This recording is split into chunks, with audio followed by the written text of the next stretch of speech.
안녕하세요 여러분. 저는 인천신용고등학교 교사 박명호입니다. 오늘은 고1 영어 수업에 대한 방법, 평가 방법에 대한 안내를 드리도록 하겠습니다.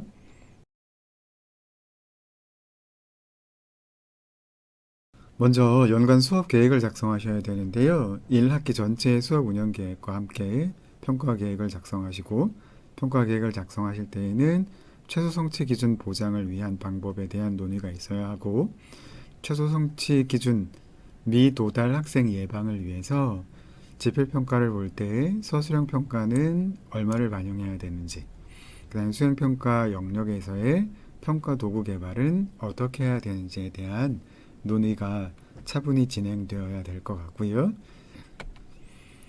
먼저 인천신용고등학교의 그 학생들에게는 학사 일정이 정해지면 1학기 전체 내용의 그 일정, 학사 일정이 공지되고, 그 다음 그 학사 일정에 따른 주간의 영어 수업 가용 시수를 공지를 합니다. 그리고 그 가용 시수 그 주에 어떤 내용을 공부할지 수업 진도가 공지되고요.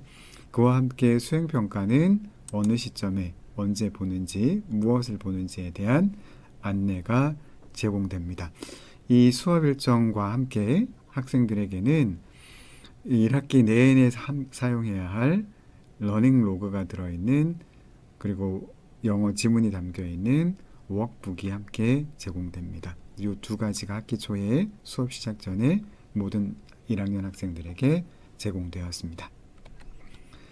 그 다음 평가 계획을 작성해서 공지를 하는데요.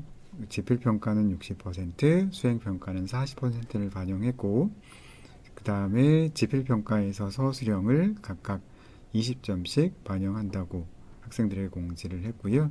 실제 선택형에서는 등급이 갈리지 않기 때문에 서술형 시험에서 등급을 가르기 위해 출제를 했습니다. 그 다음 수행평가 영역으로는 논술 발표, 프로젝트 포트폴리오를 각각 10점 만점으로 계획해서 학생들에게 안내를 하였습니다. 수업 실행을 하는데요. 수업은 거꾸로 수업이 진행되었고, 구글 클래스룸을 사용해서 온 오프라인 형성평가가 진행되었고, 그 다음 시험지 제작 툴인 티처메이드를 사용해서 실시간 단원 평가가 진행되었습니다. 먼저 그 학기 초에 나누어준 워크북의 모습인데요. 왼쪽에는 학습해야 할 지문이 담겨져 있고, 오른쪽에는 학습한 후 학생들이 작성해야 할 학습 저널, 러닝 로그가 있습니다. 이 태스크가 5개가 있는데요. 이 5개의 태스크를 모두 작성해야 여기 하나의 로그를 작성하는 것으로 이렇게 안내를 하였습니다. 수업 시작 전에 그 거꾸로 수업을 진행했기 때문에 디딤 영상을 모두 촬영해서 구글 클래스룸에 공지를 해놓으면 학습자들이 미리 공부를 하고 수업 시간에는 돌아와서 저 워크북 지문과 함께 교사가 만들어준 학습지의 문제를 모둠별로 해결을 하고 그것에 대한 발표, 그 다음에 그것에 대한 피드백 제공을 하는 방법으로 수업을 진행하였습니다. 수업 시간이 모자라서 형성평가를 하지 못하면, 혹은 온라인 주간에 그 형성평가가 진행되어야 하면 구글 클래스룸에 형성평가를 탑재했고, 학생들이 제출하면 온라인상에서 피드백을 제공하였습니다. 오른쪽 그림은 티처메이드를 활용한 단원평가의 예시인데요. 티처메이드 툴을 사용하면 실시간 학습자가 어떤 문항의 어떤 선택지를 선택했는지 알 수 있고, 그것에 대한 피드백을 즉각적으로 제공해 줄 수 있어서 학생들이 다른 짓을 하지 않고 수업에 집중하는, 이 시험 태스크에 더욱더 집중하는 그런 모습을 보이는 걸 알 수 있었습니다.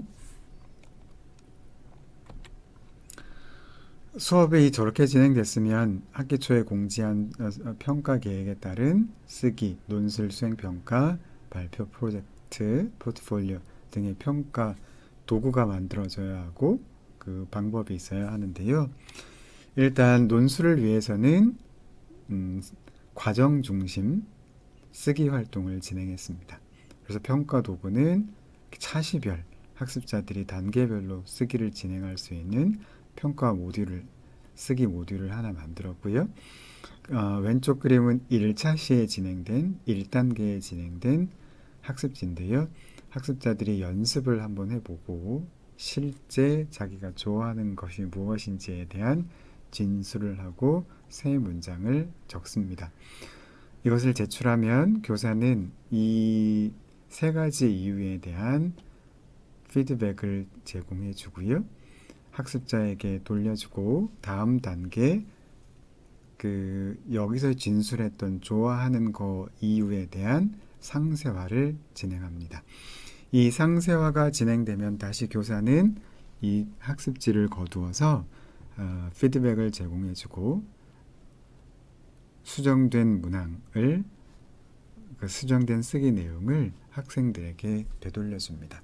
학생들은 이 선생님께서 고쳐주신 이 평가지를 가지고 실제 수행평가가 이루어질 한 단락 쓰기를 진행하게 되는데요. 이렇게 진행한 후에는 단계별 글쓰기 활동 소감을 작성하게 했더니 대부분의 아이들이 이 한 번에 글 쓰는 것보다 과정 중심으로 이 단계별로 진행한 글쓰기에 대한 만족감이 높았다는 것을 알 수 있었습니다. 더불어 수행평가를 시행하기 전에 학생들에게는 이 논술 이 영역의 평가 요소, 그 다음에 배점 등에 대한 루브릭을 공지해서 무엇을 준비해야 되는지 안내를 하였습니다. 그 다음엔 발표 영역이 있었는데요. 마찬가지로 구글 클래스룸에 발표 일정을 발표 내용과 발표일, 그 다음에 발표를 준비할 수 있는 해석 영상에 대한 안내를 각 반별로 공지를 하고 이 발표 영역의 채점 기준, 루브릭을 공지해서 학습자들이 무엇을 중점적으로 발표를 할 수 있는지 이해할 수 있도록 하였습니다. 그 다음 프로젝트는 7가지 애니메이션 중에 모둠을 편성하고 모둠별로 하나를 골라서 한 장면 혹은 두 장면을 골라서 그 대본을 작성하고 그 대본을 작성한 걸 바탕으로 연습을 해서 마지막 10차 시에는 무대에서 공연을 하고 그 공연에 대한 평가가 이루어지도록 하였는데요. 5차 시에 걸쳐서 대본을 수정하고 그 다음 나머지 4차 시에 걸쳐서 그 대본에 바탕을 두고 연습을 한 후에 마지막으로 10차 시에 공연을 하고 평가를 하였습니다. 다른 모든 원들이 공연을 할 때 평가를 준비하거나 마친 학습자들은 동료 평가지를 작성하였는데요. 동료 평가와 함께 자신이 어떤 성장을 하였는지 아쉬운 점은 무엇인지를 기록하게 하였습니다.